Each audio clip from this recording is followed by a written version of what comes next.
Pardon? Je vais me présenter. Tu me diras quand c'est prêt. Bon, eh bien oui, on me dit de me présenter, ben, je vais le faire. Hein. Donc, Michel Giton, prêtre depuis 1974, vous vous rendez compte? Bientôt 50 ans. Et entre autres choses, puisqu'on est au Congrès Mission ici, je dirais que une de mes originalités, c'est d'avoir commencé à parler dans la rue, alors que ça ne se faisait pas beaucoup, en 1978. Et depuis, je ne suis pas arrêté. Donc voilà. Et si je suis là, bah, c'est pour justement me réjouir de voir tous ces mouvements, toutes ces initiatives qui vont dans ce sens-là, de voir que ça ne fait plus peur aux gens de parler de Dieu dans la rue, que ce n'est pas le sujet tabou que ça a été pendant longtemps, et qu'aujourd'hui, ben, on peut dire aux gens, ben, vous devriez rencontrer le Christ, hein, il est le but de votre vie, il est le centre de tout. Alors, puisque vous me lancez sur la mission, moi il me semble que c'est tout simplement l'activité de l'Église. L'Église a été fondée par Christ pour être au fond la tête chercheuse de Dieu qui va au-devant des hommes pour provoquer en eux un mouvement de reconnaissance, d'accueil, d'amour, d'adoration. Et donc cet ajustement de la liberté humaine avec la liberté divine, qui n'est pas simple, parce que nous sommes êtres humains, puis en plus êtres humains pécheurs.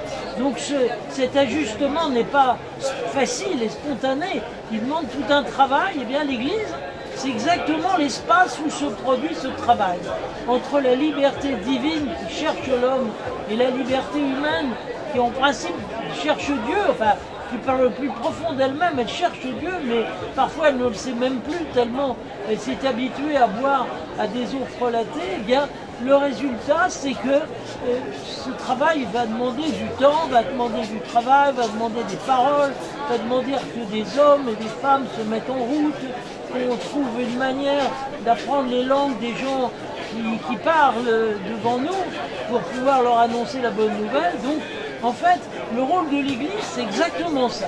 C'est de mettre en rapport la liberté humaine avec la liberté divine. Et la mission, c'est l'endroit où c'est particulièrement visible. Voilà, quand un missionnaire va dans la rue et va vers Madame Intel qui est en train de promener son petit chien, eh bien c'est l'espace dans lequel va se produire cette rencontre absolument imprévisible, parce que de part et d'autre, on ne sait pas ce qui va arriver, mais dans lequel Dieu a mandaté son missionnaire pour être là, à ce moment-là, et pour venir engager la conversation avec Madame XYZ qui est là et qui promène son petit chien. Donc, il faut se rendre compte que c'est une opération non seulement tellement essentielle au christianisme, que tout le reste est fait autour de ça. Hein, j'allais dire, les cardinaux, les conseils paroissiaux, enfin toutes ces réalités institutionnelles de l'Église, en fait, sont au service de cette rencontre. Mais ne sont pas contradictoires, mais elles ne sont pas non plus ça. C'est-à-dire qu'il va toujours falloir qu'on se ressaisisse et qu'on se dise, voilà, on n'est pas fait pour faire marcher une boutique, pour faire fonctionner un club, on est là pour aller au-devant de ceux qui ne connaissent pas encore. C'est-à-dire que l'Église, elle est faite pour ceux qui n'y sont pas, et pas pour ceux qui y sont d'abord. Nous ne sommes pas là pour nous regarder le nombril et nous trouver beaux, hein, même si parfois, heureusement, on rencontre des gens très sympathiques dans l'Église, mais le but, c'est d'aller au-devant de ceux qui ne sont pas encore dedans, afin de leur faire connaître celui pour lequel ils sont faits. Mon père, avez-vous des anecdotes pour la mission? Ah ben moi, des quantités, hein. C'est sûr que, vous voyez, un jour j'étais avec quelqu'un qui me disait, oh, vous savez, vous me racontez qu'il faut parler aux gens, mais au fond, ils s'en fichent, hein. C'est pas ça leur problème, leur problème, c'est l'augmentation du prix de la vie, c'est le problème, c'est ce qui se passe en Ukraine, voilà, c'est tout ça. Et je leur dis, mais non, au fond d'eux-mêmes, ils ont un désir de Dieu, tu le vois pas, mais il est là. Et c'est ça qui est même le plus grand dans l'être humain, le plus magnifique. Mais il me dit, non, écoute, si on leur annonce, je ne pense pas c'est la plupart, ça ne les intéresse pas. Alors j'ai fait un deal avec lui, je lui ai dit, écoute, désigne-moi quelqu'un dans la foule là-bas, et rien que le premier, hein, Et tu vas voir que si je l'appelle, si je vais vers lui, eh bien il sera beaucoup plus réceptif que tu ne le crois. Ah, d'accord, Paris joué, alors là, le gars là, qui a un drôle d'air, là, qui a un béret sur le coin de la tête, bon ben, on est allé vers lui, et c'était presque incroyable. Il me dit, mais écoutez, je suis parti de chez moi ce matin en me disant que j'aimerais bien trouver un prêtre à qui parler. L'autre, il était complètement sidéré parce que vous ne pouvez pas dire que c'était une rencontre qui avait été aménagée et spécialement, puisque c'est lui qui me l'avait désigné et qui ne le connaissait pas. Donc que tout homme soit fait pour Dieu profondément, fondamentalement, et bien ça c'est une vérité, je crois, de fond. Hein.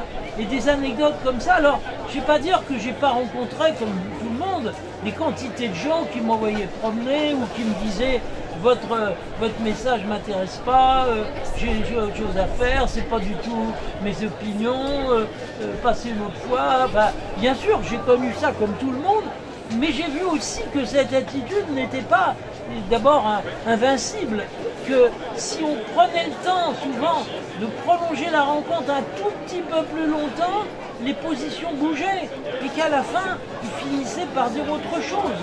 Qu'ils révélaient qu'ils étaient bien plus en quête qu'on ne le croyait.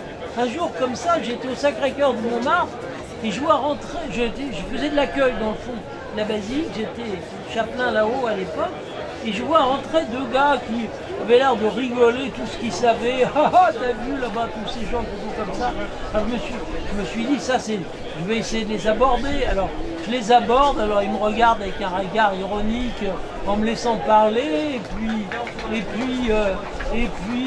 enfin, je leur dis, mais certainement, vous savez, il est là, il vous attend, si vous lui exprimez votre prière la plus cachée, il va certainement faire quelque chose pour vous. Et je les emmène derrière la basilique, enfin derrière le maître-autel, là où il y a une chapelle de la Sainte Vierge, et c'est un peu plus silencieux, je les mets là, je leur dis, mais voilà, et il reste quelques instants en silence, et puis il se relève, il me dit, alors on lui dit finalement, bah oui, bah on avait fait un pari, hein, c'est que jamais personne nous parlerait de Dieu dans une église. Ben vous savez, et moi j'ai perdu mon pari, il me dit. Et voilà. Donc des choses comme ça, ça arrive. Mais pas toujours évidemment, parce que souvent le carapace est dur. Hein, pour percer le blindage, il faut une impulsion assez forte. Hein, et on ne l'a pas toujours. Moi le premier, je suis parfois fatigué, découragé, j'ai moins de tonus. Évidemment, je laisse passer des quantités de cas dans lesquels j'interviens mollement. Donc ça peut expliquer que ça ne reste pas et qu'ils défilent et qu'ils ne reviennent pas. Mais je garde au fond de moi cette conviction, hein, qu'il y a une rencontre manquée, mais que peut-être demain, quelqu'un d'autre que moi les rencontrera et qu'avec lui, eh bien, ils entameront la rencontre décisive de leur vie. Alors dans ce genre-là, j'ai une autre anecdote. Hein. C'était un jour dans le métro. J'étais serré comme une sardine, c'était l'heure de pointe, et j'entends pas loin de moi deux dames qui parlaient, disent « Ah, ils savent pas quoi inventer, tu sais, les curés. » L'autre jour, je me suis promené devant la Samaritaine, à l'époque il y avait encore le magasin de la Samaritaine, je me suis promené devant la Samaritaine, et j'ai vu un curé, il était monté sur son tabouret, et il était en train de parler de Dieu. Je me suis dit, c'est de moi qui parle, forcément. Alors, j'ai essayé de me frayer un chemin pour aller jusqu'à elle. Je leur dis, mais ça serait pas moi que vous avez vu? Ah ben non, c'est pas vous, c'était quelqu'un d'autre. Elles avaient vu quelqu'un d'autre que moi qui faisait ça, et elles en avaient. Il fallait qu'elles en parlent. Enfin, c'était plus fort qu'elles. Hein, elles en parlaient. Alors là, je ne les ai pas laissées partir, vous vous doutez, malgré la foule. Mais d'ailleurs, tout le monde en a profité. Hein, la conversation, ça a bénéficié aux gens du wagon. Donc, merci mon père. Bon, d'accord. Moi, je dois